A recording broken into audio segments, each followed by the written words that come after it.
Have you ever had that strange feeling that no matter how freely you thought you were choosing, something felt premeditated, as if the decision you made had already been set out for you before you even thought about it? And what if I told you that this feeling isn't paranoia, it's perception? Reality is shaped by invisible masters who don't have to force you. They simply present two options and watch you pick the one they'd already decided on. That isn't freedom. It's control disguised as choice. But today, you're going to learn the only mental hack that can break this cycle. An internal trigger that unlocks your mind and puts you back in command of your life. Get ready to see the game for what it truly is. And more than that, to learn how to play like a master. If you're ready to awaken, comment now. I choose to see beyond the illusions. That's more than a comment. It's the start of your liberation. To understand the power behind this mental hack, we need to turn to minds that soar beyond the surface, like Jacobo Grinberg, the Mexican neuroscientist who mysteriously disappeared after revealing theories that challenged the very structure of reality. Grinberg believed that what we call reality is actually a mental projection shaped by unconscious patterns, emotions, and belief systems programmed into us early on. According to him, the brain doesn't capture the world as it is, but as it was taught to perceive it. That means most people live inside a carefully designed mental prison and, worse yet, believe they built the walls themselves. At the same time, authors like Robert Greene, in his iconic work The 48 Laws of Power, show how history's most influential figures manipulated entire realities without raising their voices, simply by controlling others' field of perception. When we combine Grinberg's ideas with Greene's strategic applications, we get a powerful formula. Understand how the mind creates reality and how it can be directed, manipulated, or liberated. The hack you're about to learn springs from this intersection of neuroscience, deep psychology, and strategy. And it begins with a simple principle: whoever controls your perception controls your life. The illusion of choice.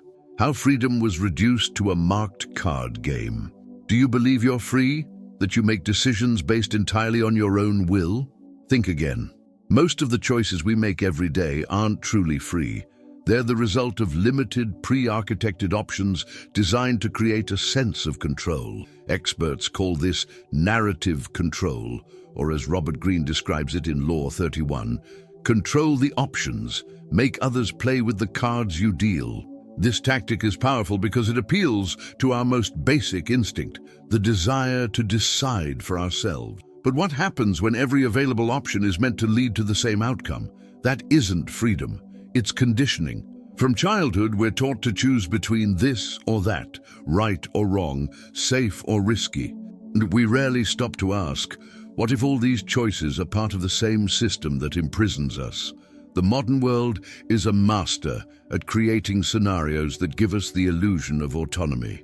Choosing between two jobs that both demand your time and energy, two products from the same company, two paths that don't reflect who you really are.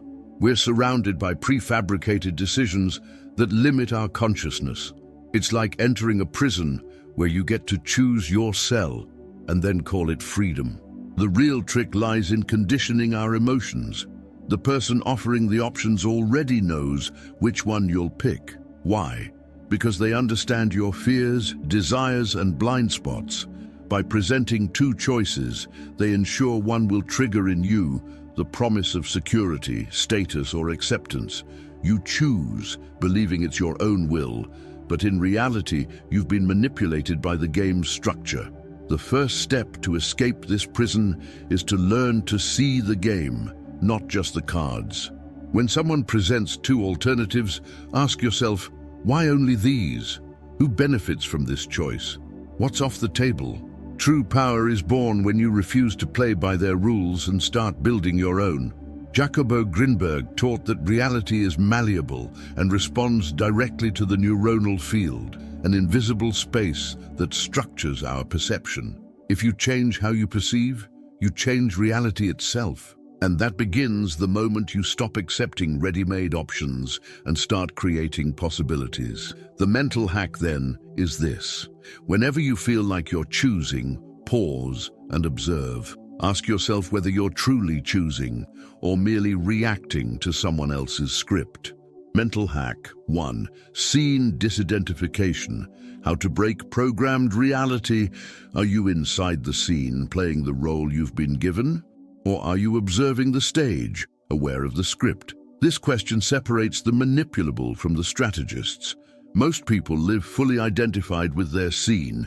They believe their thoughts are their own, their reactions spontaneous, their reality objective. But as Grinberg taught, everything you see and feel reflects the mental field that structures your perception. If that field is programmed, so is your reality, and worse, you think it's real. Scene disidentification is the first mental hack to free yourself from this prison. It starts with a simple practice. Observe yourself in the third person. Imagine you're in a room with others. Someone says something that would normally anger you. Instead of reacting, you internally step back and think, interesting, the character I usually play would respond with anger. This tiny separation between you and your reaction is the crack through which freedom enters. When you identify fully with the scene, you lose perspective, you become the role. Emotions take over, decisions become impulsive, and everything seems personal. But when you disidentify, something magical happens. You see the game.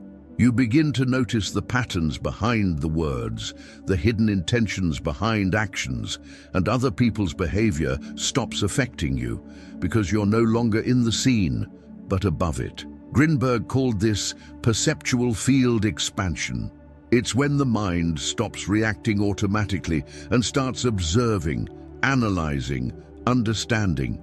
This active awareness dissolves reality's rigid structure and lets you shape new possibilities. Practically speaking, it leads to more conscious decisions, balanced emotions, and, most importantly, immunity to manipulation. Disidentification takes practice. Begin with simple situations. A traffic delay, an unexpected criticism, a mistake you make. Instead of reacting on autopilot, breathe deeply and say internally, I am not this scene, I am merely in it. This phrase, repeated mindfully, is like a hammer striking the walls of your mental prison. Over time, you'll notice that most situations that affect you are just reflections of someone else's script. They created the scene, expecting a reaction. But when you don't react, you take control. True freedom isn't doing whatever you want. It's choosing how you respond to everything that tries to drag you into chaos. And that only happens when you stop being the character and become the director. You've probably noticed that the most dangerous people aren't those who shout, but those who watch in silence. The art of thinking like a wolf and acting like a sheep is one of the most powerful and underrated mental hacks. On the surface, it looks like cowardice. In practice, it's survival strategy, and in the power arena, those who survive with intelligence gain more than those who attack impulsively. Robert Greene's Law 38 teaches, think as you like, but behave like others. This law isn't about submission, but strategic invisibility. In a world where radical authenticity can be seen as a threat, keeping your true thoughts hidden is vital. A strong mind doesn't need to prove anything. It simply observes, gathers data, and acts when the environment is right. Imagine a wolf among sheep. It doesn't growl, charge, or expose itself. It walks among them as if it were one. And that's exactly what gives it power. It doesn't trigger resistance. It's underestimated. And when the moment comes, it's already in the perfect spot. In real life, this posture translates to social self-control. You don't need to argue in meetings, correct every injustice, or voice your opinion in every conversation. Most people seek validation, a stage for their egos. But you, the silent strategist, seek information, advantage, and positioning. While others expose themselves emotionally, you adapt, flow, and integrate without ever losing sight of who you are. This stance also protects you from premature judgment. Those who reveal their boldest thoughts, sharpest ideas, or most ambitious intentions too early get labeled, excluded, or attacked. Society doesn't reward the unfamiliar, it punishes it. And if you want to change the game, you first need to stay in it, invisibly. But there's a key detail. Thinking like a wolf means keeping your mind razor sharp. You observe patterns, identify weaknesses, understand the theater of human relations. Every fake smile, every over-the-top compliment, every prolonged silence becomes data for your strategy. You don't judge, you note. And when the time is right, you act with surgical precision. This is the power of not needing to prove anything, because you've already realized that real power doesn't shout. It observes, it adapts, it wins in silence. Being a sheep on the outside is just the disguise. Inside, you're the player no one notices until it's too late. Have you seen someone squander a victory by acting too quickly? The difference between the impulsive and the strategist isn't in strength, but in timing. True power belongs not to he who acts first, but to he who acts right. The art of waiting is one of the trickiest mental hacks because it demands absolute emotional mastery, resisting the urge, maintaining silence, observing without rushing.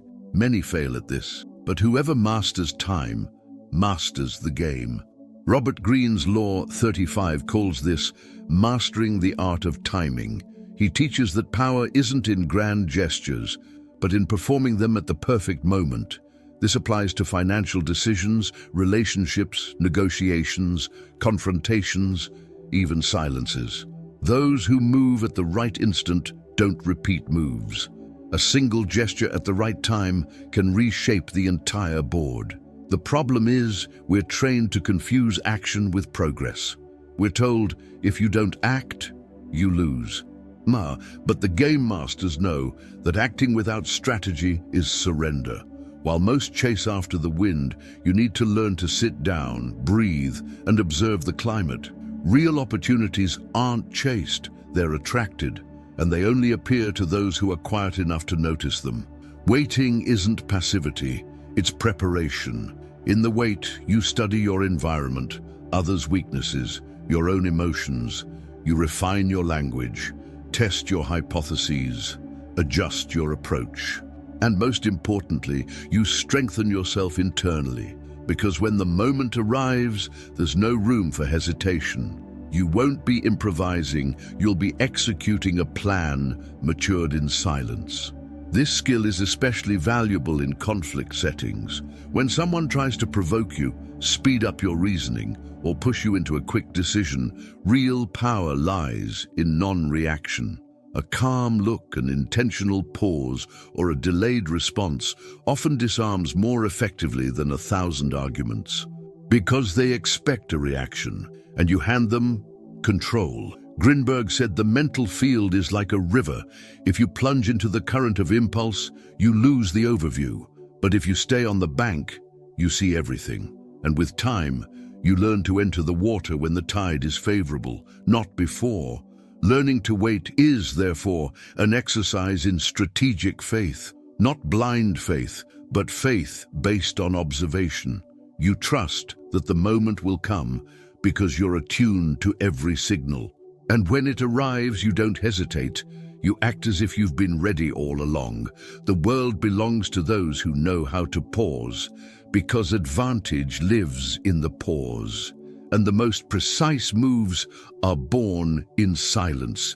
Have you ever tried confronting a manipulator only to realize that the more you react, the more entangled you become? Hidden players, those who operate in the shadows with subtle words, calculated expressions, and masked intentions, aren't destabilized by shouts or arguments. They thrive on direct conflict because they master it. The only way to beat them without playing their game is to use the mirror. Reflect, don't resist. Robert Greene's Law 44 teaches disarm and infuriate with the mirror effect. The logic is simple. People expect opposition. They expect you to react, contest, defend your position. But when you return exactly what they emit, With calm neutrality, precision, you remove the battlefield and expose their own instability. Imagine someone trying to provoke you with sarcasm. Instead of justifying yourself or striking back, you respond with the same tone, the same rhythm, even the same type of phrase. The effect is immediate. They lose balance because they expected resistance and got reflection. They no longer know how to act because they're confronted with their own image. This hack isn't about shallow imitation. It's about mastering the rhythm of emotional interaction. When you consciously mirror another's behavior, you change the game's nature. You don't engage, you observe, and by reflecting, you reveal. Often, the manipulator doesn't even realize they're exposed, but they feel out of control. The mirror is also a neutralization tool in high-tension environments. Instead of fueling a heated discussion, you mirror the other person's mood and body language. If they agitate, you maintain a similar gesture, but subtly. If they accuse, you return a question that mirrors their accusation structure without committing yourself. This doesn't spark a direct confrontation, but creates internal confusion in them. And where confusion arises, an opening appears. The key is self-control. Only someone emotionally centered can wield this hack with mastery, because the natural tendency is to react. But the mirror master doesn't react, he acts. He turns every interaction into an opportunity to expose truth without ever raising his voice. Grinberg affirmed that consciousness shapes reality. By acting as a mirror, you force the other to face themselves, and few can withstand that reflection. The manipulator wants to control the narrative, but when you make them deal with their own reflection, they lose the script. The mirror effect is a silent invitation to another's undoing, and whoever calmly watches the other fall without touching them dominates the entire stage. The final and most powerful mental hack isn't about reaction or external strategy, it's about identity, specifically freeing yourself from it. Most people spend their lives trying to be someone, adopting a fixed form, label, or style to define themselves. But that desire for definition is the greatest trap. What has form can be anticipated, and what can be anticipated can be manipulated. Robert Greene's Law 48 warns, assume formlessness. In other words, become fluid, unclassifiable, unpredictable. Those who survive and dominate the most aren't the strongest, but the most adaptable. Just as water flows around obstacles without losing its essence, a fluid consciousness moves between contexts without clinging to fixed narratives. Grinberg said that reality's structure responds to the mind's structure. When the mind is rigid, the world becomes hostile, repetitive, and limiting. But when the mind is fluid, the world opens up, revealing new routes, possibilities, and truths. The secret is to become mentally invisible, present no fixed form that others can target, label, or control. This requires abandoning the need to be understood. The fluid doesn't explain itself, it transforms. In chaos, you become the silent center. In rigidity, you become the breath of doubt that shatters certainties. By being everything and nothing at once, you become untouchable. This fluidity starts with small gestures, not repeating the same behavior patterns, changing your tone according to context, dressing in different styles as needed. But it deepens internally. It means breaking free from statements like, "I am this way. That's not for me. I can't do that." Every time you repeat such affirmations, you shape yourself, and any frame can be used against you. Becoming fluid isn't about lacking essence. It's about lacking an identity prison. It's knowing that today you can be a silent strategist, tomorrow a visionary leader, and the next day a humble learner. And in each role, you act consciously, without attachment to the character, because attachment makes you predictable, and predictability is weakness in the power game. Fluid consciousness is the ultimate freedom. No one can label you.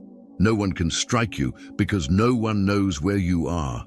You leave traces only when you choose. And when you don't, you're like a shadow, present but untouchable. This is the final state of the awakened player, not because they've won every game, but because they've become unreachable by all of them.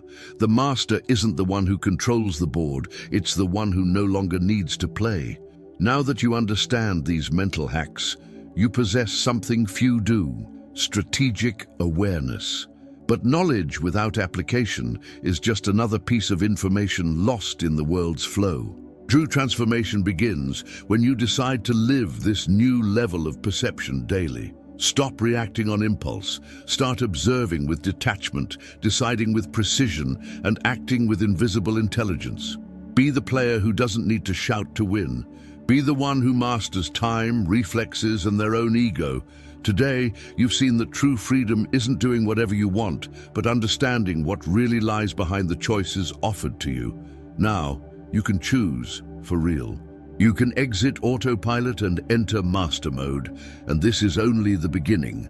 If this content sparked something within you, subscribe to the channel for more strategies like these.